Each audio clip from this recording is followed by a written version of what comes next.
Okay, so Joshua and Ning, could you please also switch on your cameras? Yeah, I think we have a very lovely panel here, so it's really complementing. Damian coming from RENA, representing the wet chemical part, and then we have Joshua from LAPLACE, who is mainly focusing, LAPLACE, which is mainly focusing on thermal and deposition equipment. Then we have Autowell, which is really representing the back end of the line. So this really makes a very complete, complete solution for cell production lines. So, if you look at the state of the mass production equipment for TOPCon today in comparison to PERC at its probably, latest evolution stage, how do you look at the TOPCon's general commercial development stage from the view of production equipment maker? I think this question to all.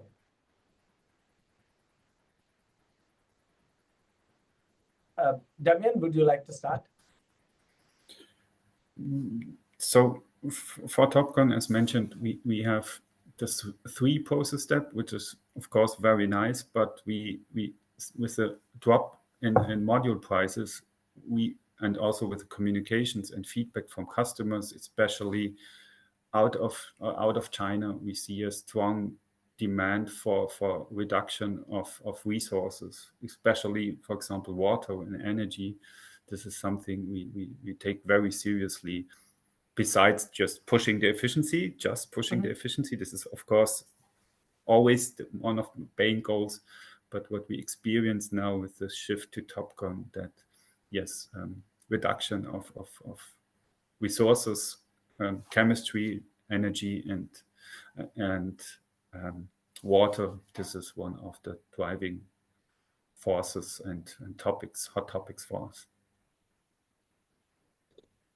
Joshua? Yeah, I can definitely agree on that point, that from the efficiency point of view, it's at least in the R&D lines, it's already reaching now close to the maximum what is, let's say, possible. And therefore, many of the efforts are on reducing costs and increasing throughput. And one of the drivers, of course, electricity, but also maintenance costs, as for example, we've heard like chemicals, or for example, in the quartz tubes for the LPCVD, or gases for a PECVD tube. So just to make the processes more efficient and more economically, especially.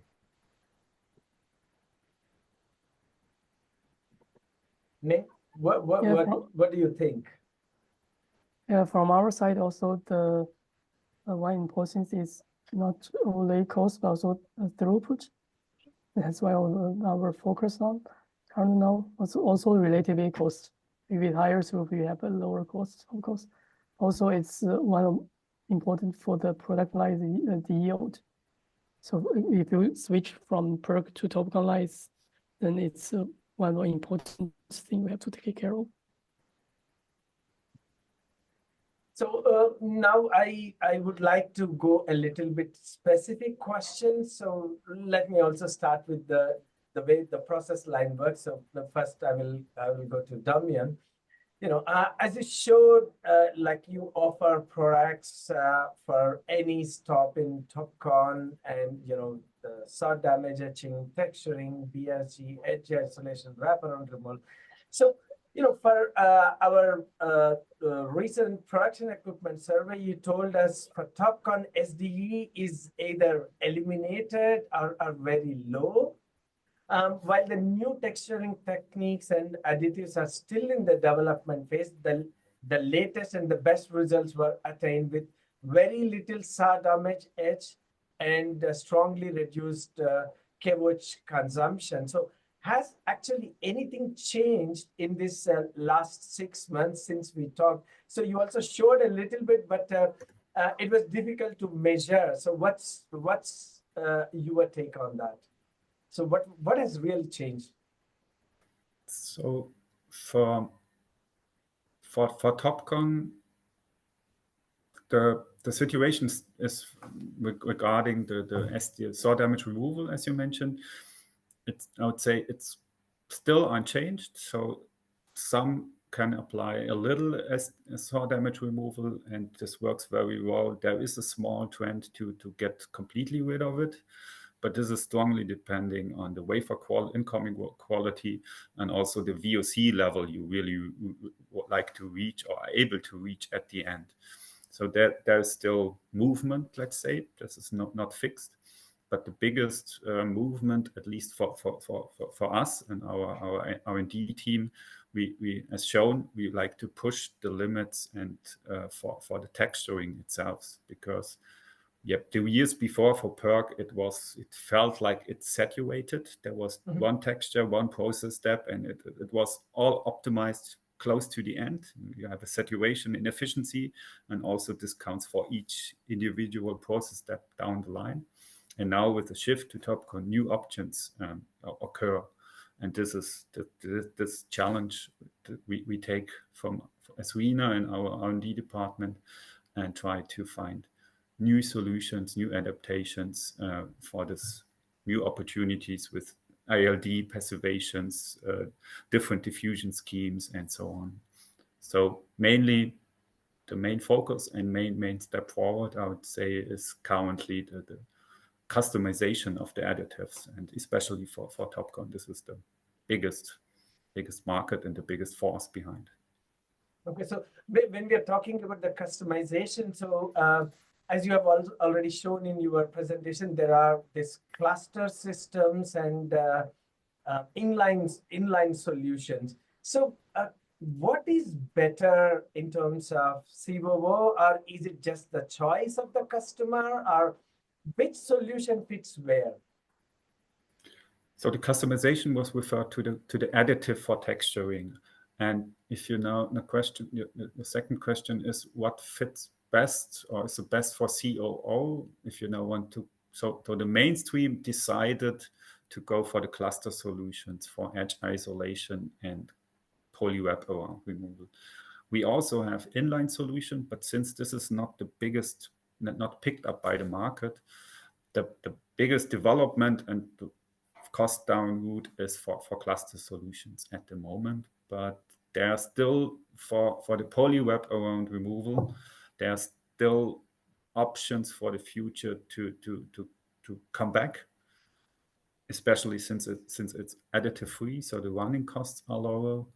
And yeah, if there is a change from PECVD, from LPCVD to PECVD poly, or maybe PVD, so there might be with changes in technology more upstream, then this poly step might be still open for discussions. But the lowest costs, since the community is working on it, is for the cluster solutions currently.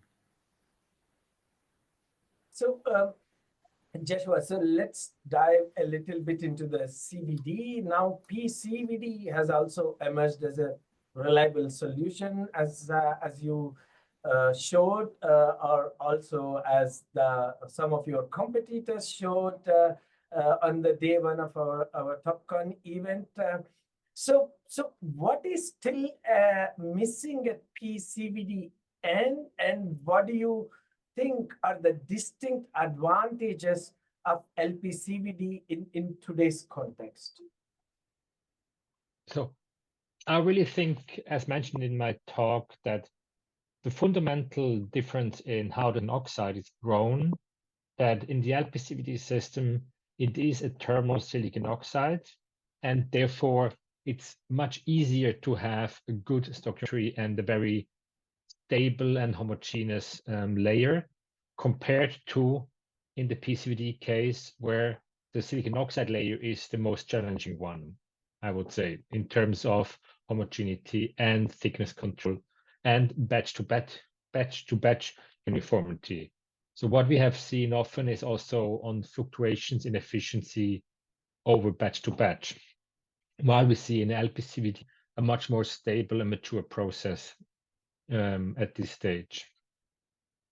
Then in the end, I think for TOPCon process in general, we can see that it's getting much more important that all the different layers are playing well with each other. So we know that it's very important that the nitride layer on top will play an important role again with the firing afterwards for the performance of the LPCVD or the PCVD grown poly layer from before.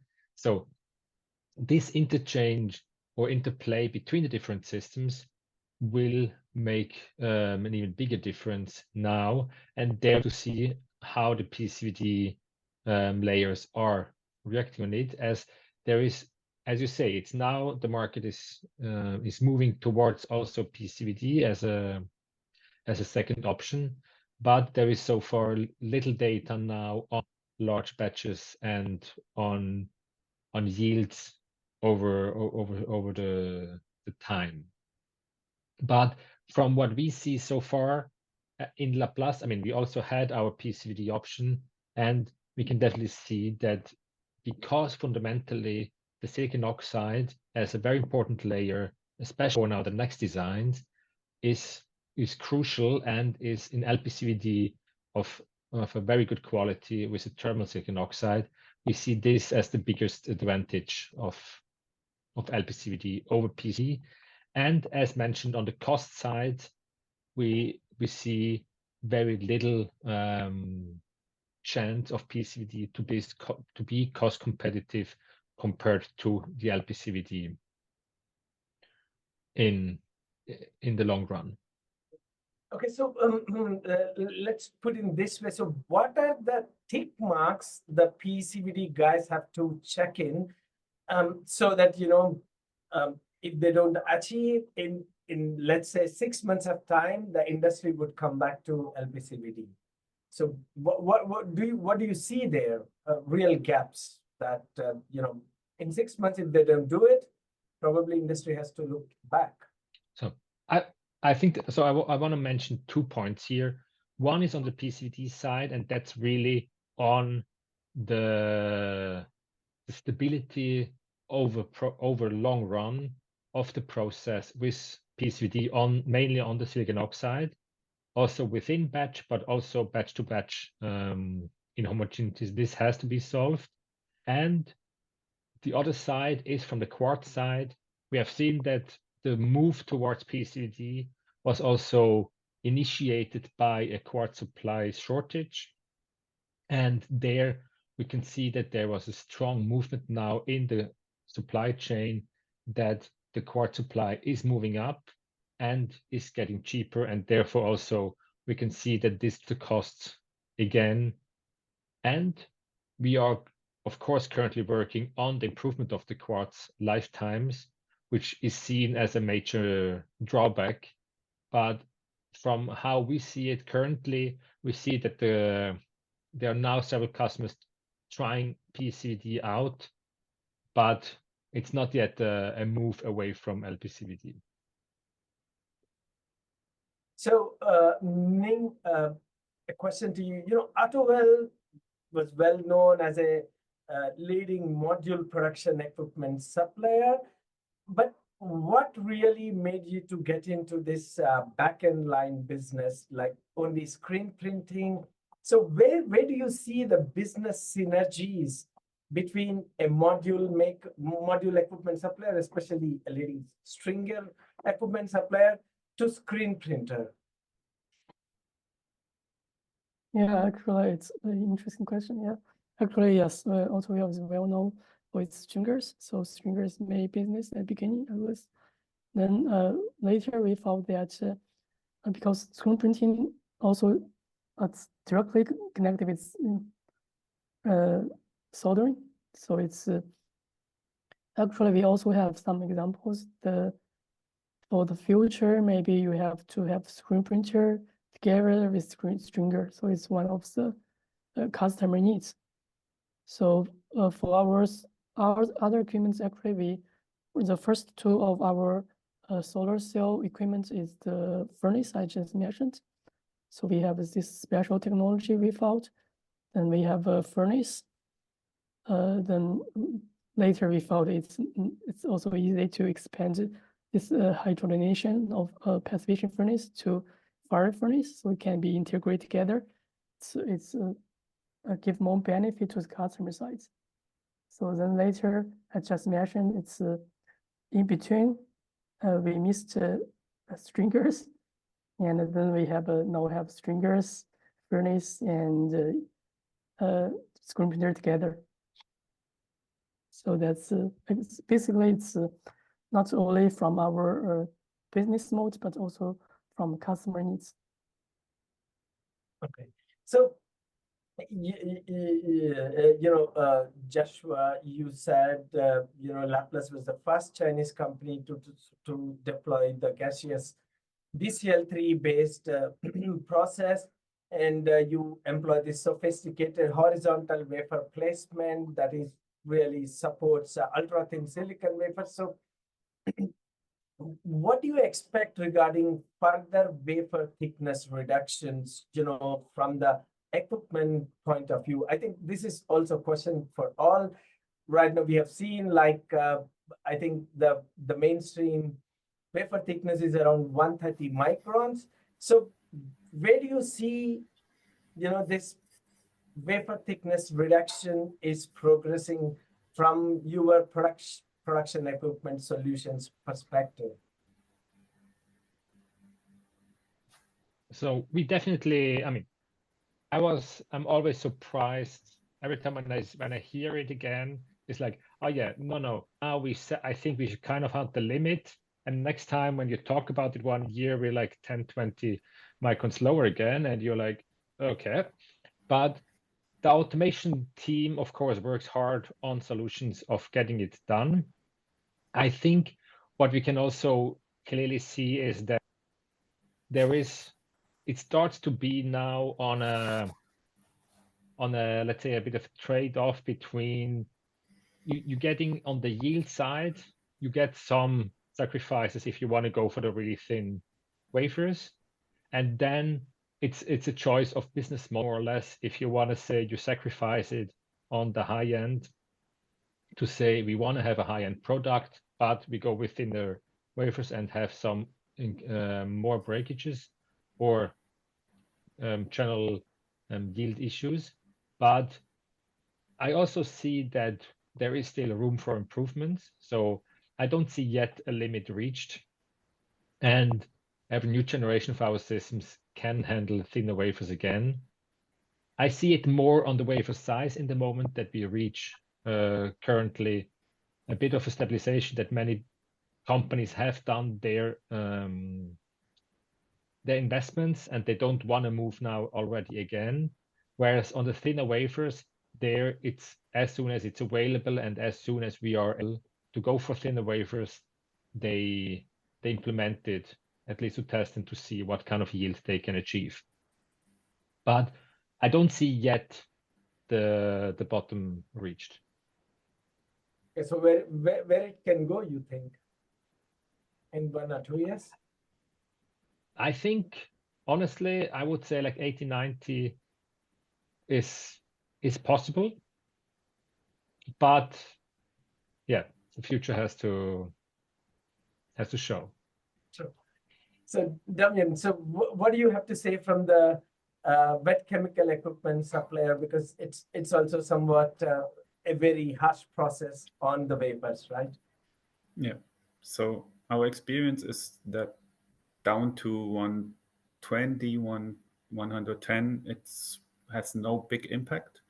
But below 110, coming close to 100, then for the batch, for the very dense packed carriers, wafer touching, kissing can take place.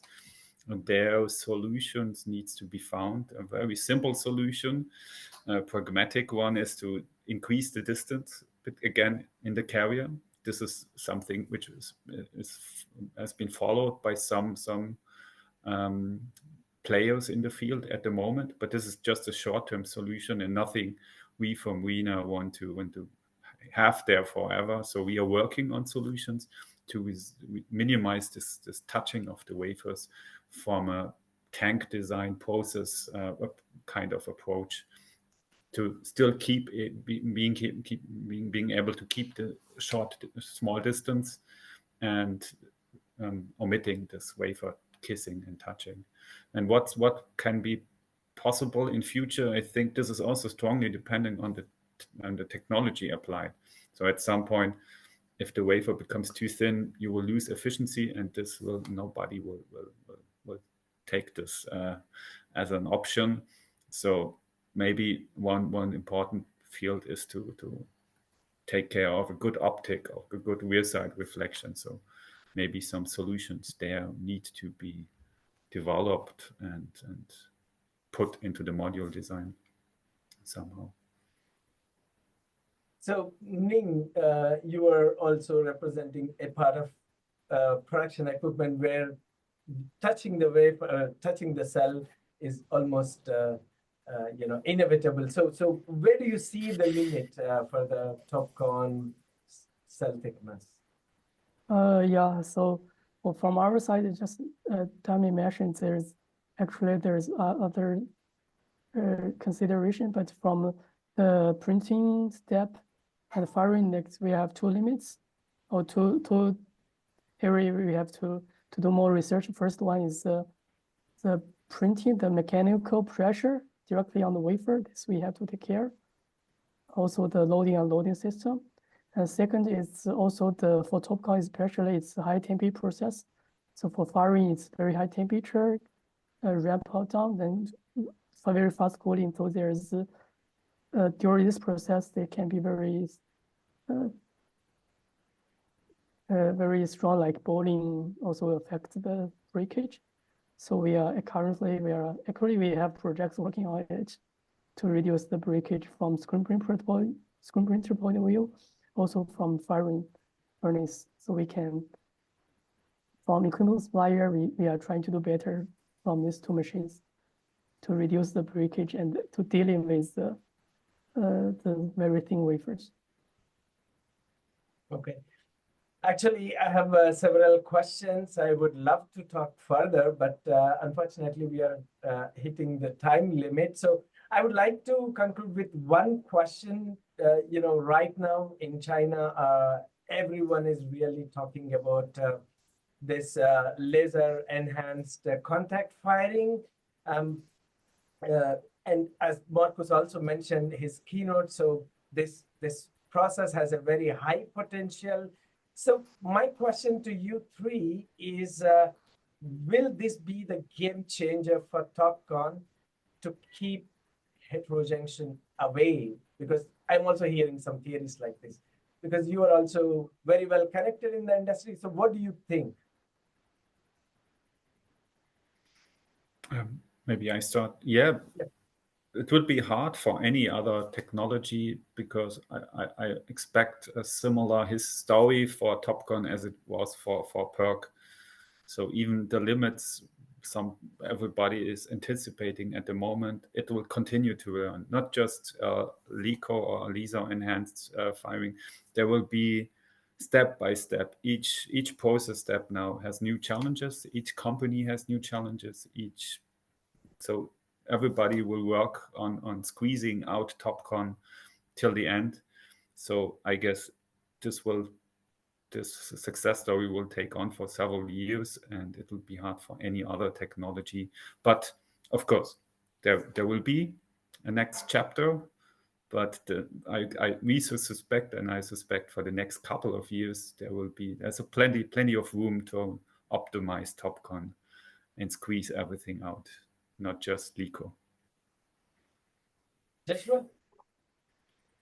Yeah, I totally agree on this statement that there is still room for improvement, and we can still see that it's every half a year, every year, especially in the average efficiencies in the production lines, there is still very strong improvements visible.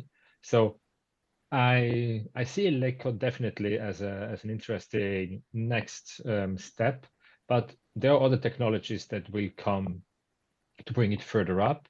And therefore, I really don't see currently that TOPCon has to fear heterojunction as the next technology, because from the cost side, TOPCon is very competitive. And on the efficiency side, I think currently it's more on the heterojunction side to show that they can be competitive with the TOPCon, because TOPCon now is in production on very high level and cost effective. So, and then on the theoretical efficiency limit, both are on a very similar boundary. And therefore, I don't see currently this race very strongly as that the TOPCon needs now some additional big booster to be able to overcome heterojunction. I think it's more that it's also two technologies that can easily coexist, and then the question will be more which of the technology is the one that is chosen for perovskite tandem. If perovskite tandem, then it's in the end the one that is coming. But I think there it's more in the end the question then, rather than in the moment I don't see heterojunction as a big issue to get away from the TOPCon. It will evolve very strongly aside TOPCon, but I don't see it to take a lot away from the TOPCon. Also in terms of knowledge of technology, it's very different process flows and very different knowledge that a company needs to have if they want to enter the heterojunction market. So Ning, you were directly working on the technology, so you also presented this. So do you think it is going to be the game changer for TOPCon? It's for short term, it's yes, it's important in technologies. Everyone working on it. But if you look from long time point of view, maybe it's just only small step. So I just agree also with other speakers. So it's also, I think it's for heterojection or TOPCon, it's not a competitor. It's for PV industry is so big, so we can maybe have both. We have both technology in the market. It's not a problem. Great. Thank you. I think that's a very positive note, and that also really fits into our TaiyangNews high efficiency technologies conference, because we also have this session, this conference spread into 4 days, where we had TOPCon on 2 days. Then we had 1 day for heterojunction, and tomorrow we are going to talk about BC and next generation technologies. So thank you very much for your time, Damian, Ning, and Josua. And with this, I would like to conclude this day 2 of TOPCon and day 3 of our high efficiency technology conference series. Thank you very much. Thank you very much. And all the TaiyangNews team for organization. Okay. See you soon. Bye-bye. Bye. Bye. So I will have some closing remarks, and I will also show you a little bit what's going to be there tomorrow.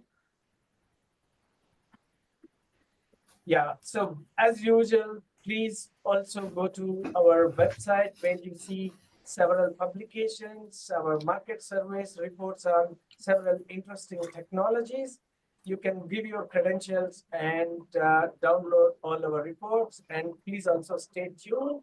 We are going to publish a few more reports very soon. So quickly, I will go through the agenda for tomorrow. So tomorrow we have reserved the day for the XBC, which is kind of several variants of back contact cell technologies, also the next generation technologies. So we have Gianluca from FutureSN giving the keynote. Then we have a very well-known person from the back contact segment, Radovan Kopacek from ISC Constance. He is going to talk about the copper screen printed bifacial XBC technologies. Then we have Longji and Aiko, who are really right now topping our list in a reverse order of our top modules list in terms of highest commercially available module efficiencies. Then we have Fornadene, which is going to speak about the PVD-based solutions. And then we have GCL Perovskites talking about their perovskite-based tandem PV module technology. And we also, like today, we also have a session on the equipment side and materials. So we have Solomet speaking about their low temperatures pace. We have Lead Micro really giving the insights of the production equipment solutions, specifically for perovskites. And then we also have Coprint, which has a very innovative copper-based screen printed metallization solution. So if you have registered for our previous conferences, the same link would also work. And then finally, we also have a panel discussion with GCL, LongG, and Lead Micro. Again, making a very nice complementing panel representing the equipment and manufacturer and real the perovskite tandem cell manufacturer. So see you tomorrow. Thanks a lot for our sponsors. See you tomorrow.